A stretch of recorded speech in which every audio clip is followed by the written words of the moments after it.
Tak pernah terlihat ada konflik, Rizky DA dan Nadia kini sudah resmi bercerai. Baru kemarin resmi bercerai, Nadia pilu curhat soal kesabaran hingga trauma.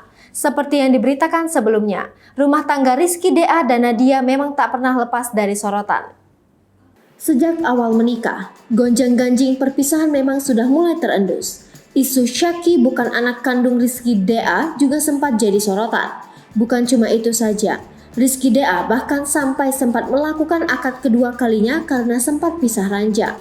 Entah apa yang sebenarnya terjadi, baik Nadia maupun Rizky DA masih bungkam soal alasan perceraiannya.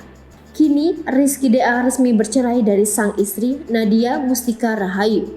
Pengadilan Agama Bandung memutus permohonan talak Rizky DA secara fair stake karena Nadia Mustika Rahayu selaku tergugat tidak pernah memenuhi panggilan sidang. Rizky DA menjelaskan memang tak dapat lagi menghindari perceraian dari Nadia Mustika Rahayu, mengingat sudah ada kesepakatan dari kedua pasangan untuk kembali ke jalan hidup masing-masing.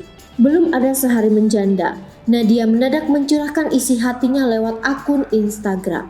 Nadia menyindir soal buah kesabaran atas apa yang terjadi dalam hidupnya. Ia menyebut bahwa mungkin saja apa yang kini menimpanya akan digantikan dengan hal yang baik di masa depan.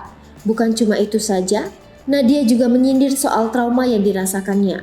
Menyindir soal orang baru, Nadia bak dilanda trauma dengan apa yang terjadi padanya.